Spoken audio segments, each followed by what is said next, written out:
Un marsouin du 21e RIMA s'accroche et ça tient.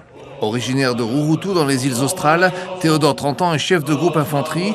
Il enseigne le corps à corps à ses hommes. Il a toujours eu l'esprit à ça.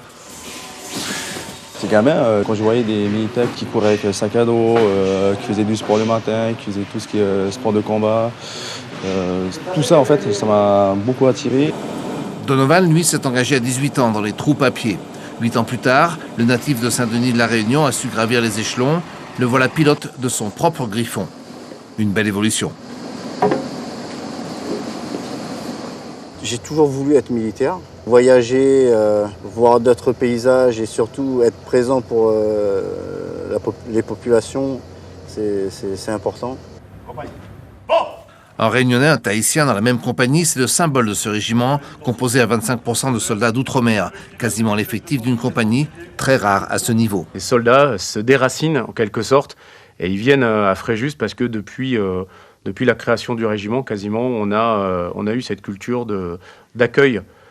Souvent en première ligne, Théo est dans l'engagement. On le voit ici à l'entraînement à Canjuers. Plusieurs OPEX à son actif, idem pour Donovan. Ils ont un état d'esprit commun face au risque.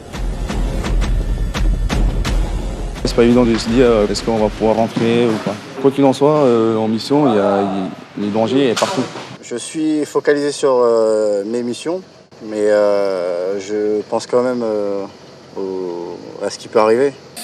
Une autre mission importante les attend. Donovan pilotera son Griffon sur les Champs-Élysées. Théo ne sera pas loin dans un autre. Le 14 juillet, c'est rare pour ces soldats d'élite.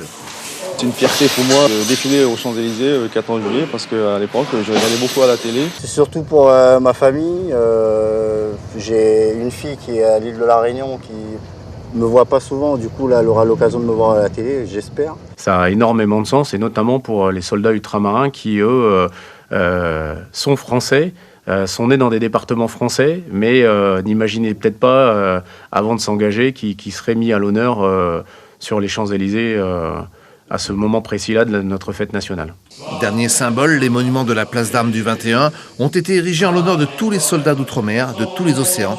Belle unité dans l'hommage.